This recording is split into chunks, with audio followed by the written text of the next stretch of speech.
My Catholic Faith, Lesson 169, Church Laws on Marriage. The illustration at number 1 shows a couple being married before a priest, with 2 witnesses. This is the only true marriage for Catholics. It is a sacrament. Image 2 shows a bad marriage. For Catholics, it is not a sacrament, but a mere contract before civil authorities. If one or both of the parties are Catholics, a marriage contracted only in accordance with the civil laws is invalid, null and void. The state cannot make Catholics man and wife, it can only register them as such.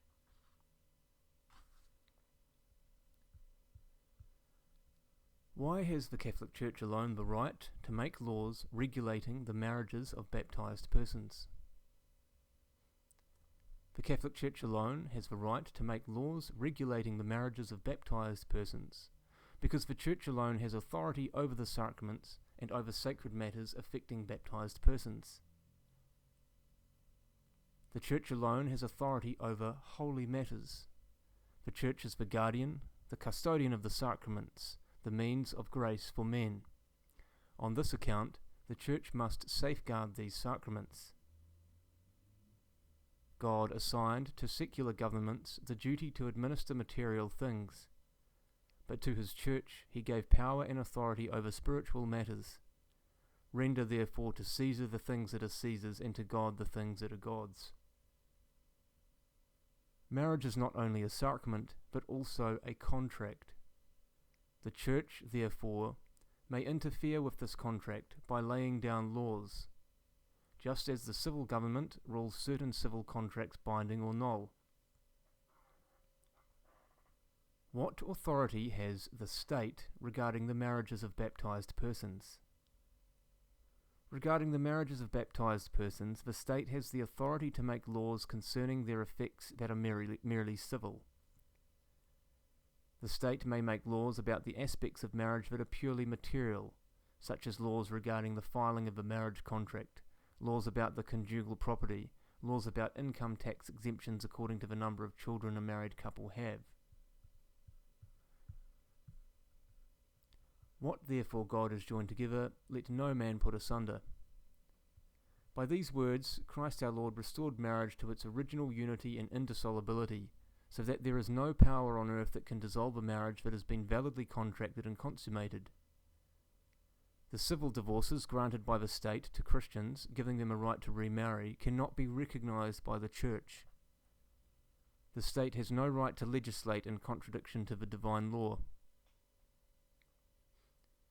Catholics should, however, obey the state laws on marriage as long as these do not contradict laws of God or the Church. But if some laws are not exactly according to Catholic principles, Catholics should work to have better laws suited to the full exercise of their religious obligations. What is the ordinary law of the Church to be observed at the wedding of a Catholic?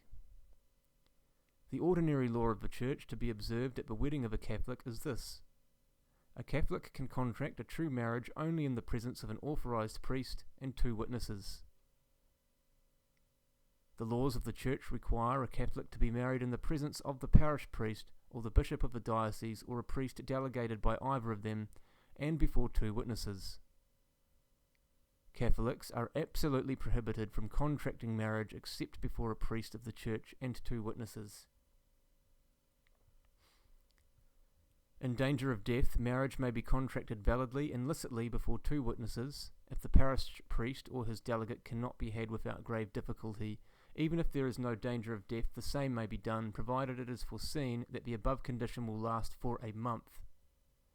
Thus, the couple are truly married and receive the sacrament of matrimony. The action should be written down, signed, and the documents given to the bishop or pastor when he comes. No Catholic should take this unusual step except for an extraordinarily grave reason. If any other priest is available, even if he is not the pastor or the coadjutor, he must be called to assist at the marriage, but the marriage is valid even if contracted before the 2 witnesses alone. No Catholic can be married outside the Church. Catholics who go through the form of marriage before a civil official, such as a justice of the peace, are not married. They have merely made a civil contract. Therefore, if they live together as man and wife, they sin against the 6th and 9th commandments. Their legal contract may save them from jail, but it will not save them from hell. If they have children, these are registered as illegitimate in the baptismal records. If Catholics attempt to marry before a non-Catholic minister, they not only commit sin, but they are excommunicated from the church. They are not married. They are excluded from the sacraments, may not be godparents for baptism and confirmation, and may not receive Christian burial. Their excommunication lasts until they go to confession, receive absolution from the bishop, and get married before a Catholic priest if they are to live as spouses. A priest in his own diocese may perform the marriage ceremony outside his own parish, only with the permission of the parish priest or bishop of the place.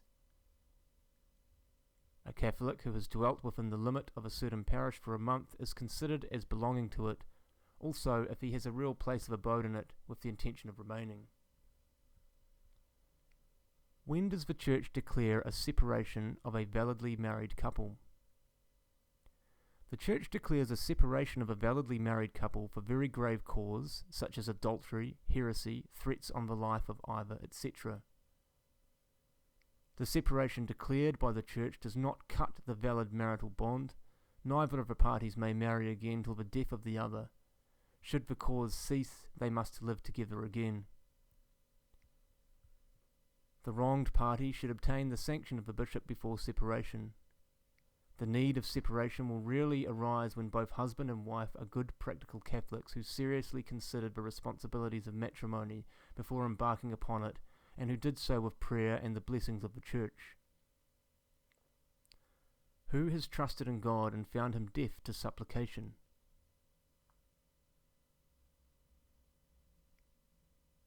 The only divorce permitted in the Catholic Church is a separation, with no right to marry anyone else. Not that the Church forces a couple who cannot agree in peace to continue living together. As far as separation includes property rights, Catholics are required to obtain ecclesiastical permission to start proceedings for a civil divorce. Once the divorce is granted, if the marriage had been a consummated sacramental bond, the contract remains in every other way, and neither of the parties can enter into marriage with another person.